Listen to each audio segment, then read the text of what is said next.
Good morning and welcome to this week's Trading the Trend on Wednesday, the 15th of November. Now, at the middle of October, we went long copper futures and did so around 8,035. The futures contract then went to around 8,242. And we basically moved our stop loss back to break even to our entry level and nearly got stopped out last week, but didn't because there was no daily chart close below our entry level. So we're still long copper, or if you did get stopped out, you would have been stopped out at your entry level, so you wouldn't have lost any money on this trade here.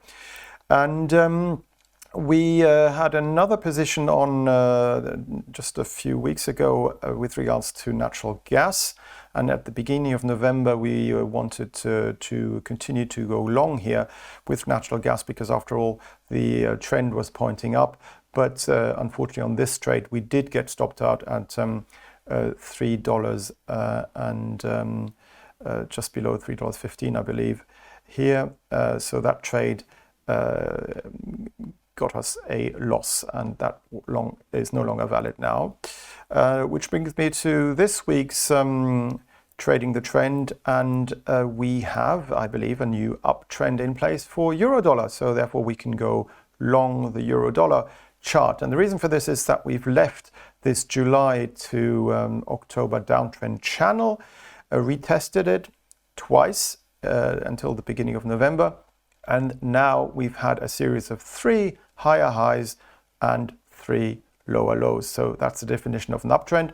And then yesterday, with regards to the US softer inflation data, the US dollar dropped by about a percentage point, and euro dollar surged higher here above the 200-day simple moving average, all of which is looking pretty positive. So from a technical perspective, it now looks as if we have formed a bottom and that we could be heading back up again towards the 112 area where the currency pair was trading back in July of this year. And from a fundamental point of view, the fact that the Fed is no longer expected to hike its rates in December of this year, and that rate cut expectations have now been moved forward to May of next year, indicates that we could see further US dollar weakness in the coming month. So for that reason, I'd like to go long euro dollar. So today's Trading the Trend is to go long euro dollar on a minor retracement lower to 108 with a stop loss at 106.30 and an upside target at 112.